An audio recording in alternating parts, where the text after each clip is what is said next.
Hello and welcome back to The Independent Pianist. I'm your host, Cole Anderson. I'm coming to you Friday morning. I'm recording this the day that I'm planning to upload the video. That almost never happens usually. But I'm here. I'm about to start a practice session. I'm in a practice room right now. But before I did, I wanted to introduce this little work for you. And before I get to the work that's featured today, I did want to send out an invitation to all my viewers who live in the Bay Area, because I'm going to be having a solo recital on March the 23rd, 5 p.m. Pacific U.S. time at the Sol Joseph Recital Hall in the San Francisco Conservatory of Music. That's at the Getty Building on Oak Street. So again, March 23rd, 5 p.m. Pacific U.S. time. That concert's free, open to the public. I'll be playing works by Liszt as well as works by a wonderful Peruvian Spanish composer, Monica Cardenas, whose work I've already seen on the channel at least once.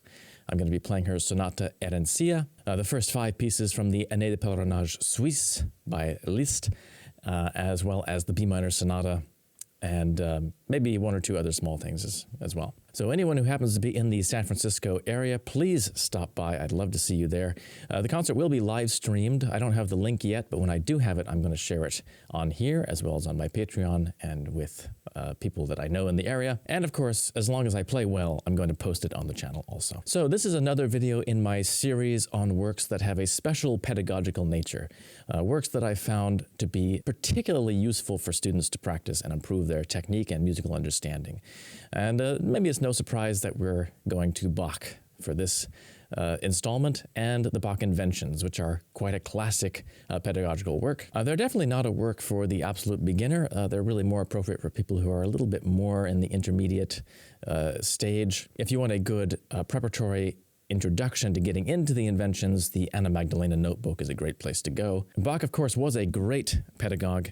He taught his own sons, Wilhelm Friedemann, Carl Philipp Emanuel, Johann Christian, as well as his second wife, Anna Magdalena, whose notebook I just mentioned. And there are many wonderful collections of pedagogical music available by Bach. So there is the Wilhelm Friedemann Bach book, which also contains the Inventions and Symphonias, as well as certain preludes from the well-tempered clavier in their earliest forms, as well as various other works. I would consider something like the well-tempered clavier to be the culmination, the pinnacle of the structure which Bach was kind of building pedagogically with the Inventions and Symphonias. I think part of the reason why particularly keyboard musicians are so obsessed with Bach, perhaps to the detriment of the many other wonderful Baroque composers out there. I love all Baroque music, and there's lots of very useful music and beautiful music by Francois and Louis Couperin, by Rameau, by Scarlatti, by the English virginalists like Byrd, Gibbons, John Bull. All of that music is really wonderful and important. However, I think why we get so obsessed with Bach is because he intentionally set out to make his greatest pieces, some of his very greatest pieces, have a very definite pedagogical importance to them. And he was such a thorough man in his way, and so organized always with everything. So it makes sense that in his works we really find some of the most comprehensive instruction for mastering the complete independence, musical independence of our fingers, and the complete control over our fingers in any situation. These were, as I mentioned, written for his eldest son, Wilhelm Friedemann, and here is a little translation of his introductory preface, which he put on these Inventions and Symphonias. Forthright instruction, wherewith lovers of the clavier, especially those desirous of learning, are shown in a clear way not only 1, to learn to play 2 voices clearly, but also after further progress, 2, to deal correctly as well with 3 obligato parts. Moreover, at the same time, to obtain not only good musical ideas, but also to carry them out well. Most of all, to achieve a cantabile style of playing, and thereby to acquire a strong foretaste of composition. So it's interesting to notice the focus here, cantabile playing, a singing manner of performance. Many people might consider this to be impossible on the instruments of Bach's day, the harpsichord, the clavichord, the sort of instruments that Wilhelm Friedemann would have been practicing these inventions on. However, it's very much not the case. There's definitely an art to making the harpsichord sing, and there's also an art to making the piano sing, and they're quite related, although slightly different. But I would like to also point out that beyond making the instrument sing, these pieces were also seen as a passport towards becoming a better composer. And that's a good way to look at every piece that you study, really. I think it's great if we can also be self-expressive in this manner, whether or not anyone ever hears our compositions, whether or not they're great compositions. It's just part of being a musician, that we can make music a little bit on our own also, whether that's improvising or composing or something like that. So Bach was extremely organized, and in his typical style, both of these collections are symmetrical. So there are 15 inventions, 15 symphonias, and he methodically works through the most commonly used keys used in keyboard writing with standard tunings of the day. This was before he decided to go into the a particular well-tempered system that would encompass all 24 tonalities. Perhaps also, slightly for a pedagogical reason, Bach doesn't want to complicate things too much at this more preparatory stage, so he doesn't go beyond 4 sharps or flats. So what does an invention really mean? Well, it's really just a creative way of dealing with 2 independent contrapuntal parts. The form is different for every single invention. It's a little less rigorous than a true fugue form, where there's a very set kind of way that the voices are introduced and that they relate to each other, but which nonetheless leads to a very free and open kind of form. A true fugue form is hard to maintain in 2 voices because you have to be so precise about the subject entrances and the counter subjects that you introduce. Bach does manage this in a few places, most notably in the E minor fugue in the Well-Tempered Clavier Book 1, which basically is another 2-part invention, but it qualifies as a strict fugue as well. So this particular invention, number 8 in F major, one of the more famous ones, is a very brisk and joyous one, and it uses the idea of a canon, in which 2 parts exactly copy each other. In this case, it's at the interval of an octave. Bach was a master of the art of the canon. The most famous examples are probably the canons that he has in the Goldberg variations, where he methodically goes through canons at different intervals, where the following voice enters at a slightly different interval than the leading voice. He also has a number of very ingenious canons in the Musical Offering, which I highly recommend taking a listen to. That's one of my favorite collections as well. This canon occurs with a 1-bar offset, and unlike some of those strict canons which I was just mentioning, the Goldberg variation canons, for example, are very, very strict throughout, and the voices pretty much completely imitate each other down to the last little interval. But this canon is a little bit of a freer one. The first phrase opens out being an exact canon, but Bach allows it to break down a little bit as he reaches the cadence. So he just allows the following voice to move to a different interval instead of an octave. So let's hear that opening phrase. Let's hear the 2 parts by themselves first, so you can hear how they exactly imitate each other and where they diverge as well.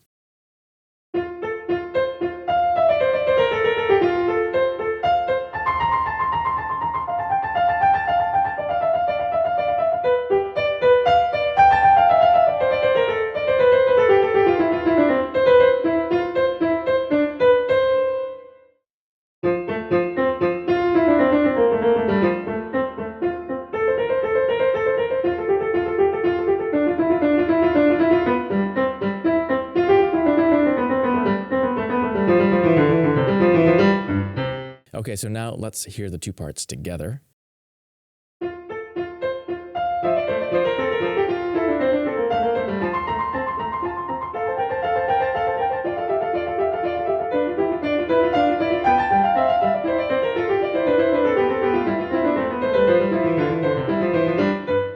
So it's really fascinating and beautifully put together. And one thing you might notice is that even when the exact intervals break down toward the end of that phrase, Bach continues the rhythmic canon as long as he can. So even though the voices are not at the same interval, the rhythms stay the same until the very, very end.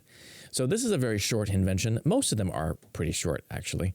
After this first thematic statement, there's a short development, which starts out like another canon with the lower part leading this time, but it quickly breaks down as Bach introduces some very lovely modulations. There's this beautifully tricky spot for the left hand where you have to really articulate your fourth finger well. Obviously, Bach was trying to target the left hand, which is usually a little weaker than the right. The recap of the theme is a very clever one, too, in the form. So we do get a recap, but it starts in the middle of the subject and on the subdominant, B-flat major. Bach always emphasizes the subdominant toward the ends of his pieces. I think, without exception, every single piece he ever wrote has some kind of emphasis on the subdominant, and this is the one for this piece.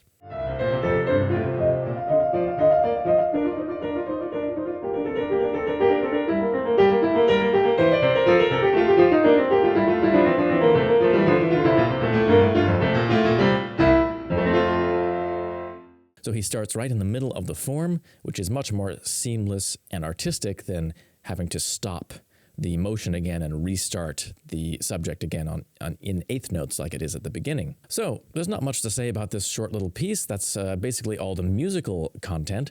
These inventions are a joy to play. They're surprisingly intricate to learn. I think a lot of people underestimate how difficult these pieces really are.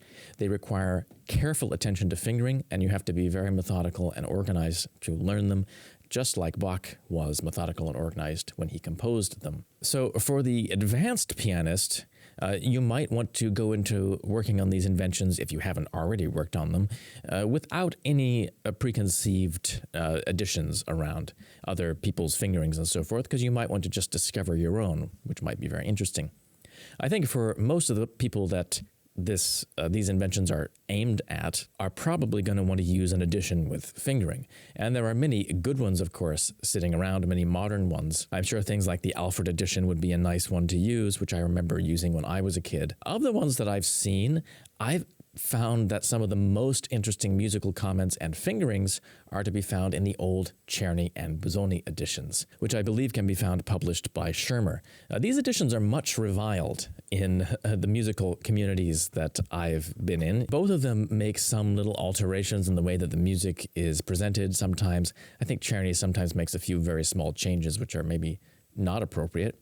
So those editions, you definitely would want to use them in conjunction with a good old Urtext, which is as close to what Bach wrote for Wilhelm Friedemann as possible. But nonetheless, I think that the expressive indications that they put into the music are quite appropriate for the piano, and their fingerings are very interesting and useful also. So the Czerny edition is the one that I usually recommend because it's very simple and straightforward.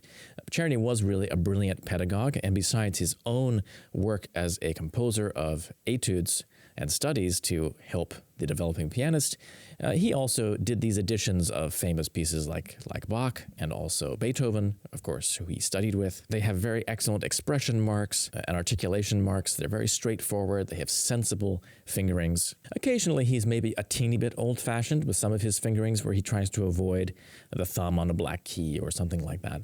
But they always work very well. They're always very sensible and direct. The Busoni edition is a little bit more heavily edited. There are some wonderful things there, though. He puts a lot of alternative fingerings, and some of them are very unconventional. Busoni was obviously a genius in his own way, but he had his own specific way of playing the piano. That edition is brilliant, and it makes an excellent edition if you're a little bit more advanced, I think, and if you're looking for more ideas and variety. I find that it might be a little overwhelming for the less advanced pianist, but definitely very well worth looking at it and referring to it. I also very much like how Busoni includes an analysis of each composition as well. He goes into depth of how the structure is put together and how everything is conceived, which is always insightful and very interesting, and I think you can definitely learn a lot from that. So that's it. It just remains for me to thank you for watching today. The complete performance of the Invention is coming up in just a moment. We're going to be continuing with this series of pieces in the future. It's going to be something I kind of weave into my usual programming. And for those of you waiting for the Liszt Sonata, never fear. I got a complete take of the piece, finally. All one take of the entire piece, which I was very happy with. And I'm most of the way through editing and putting the thing together. I just have to put my notes in order so I can record that what will end up being a mammoth video, maybe even a two-parter. I don't know exactly how I'm going to arrange it. But until next week, take care, keep practicing, stay safe out there, and I'll see you next time.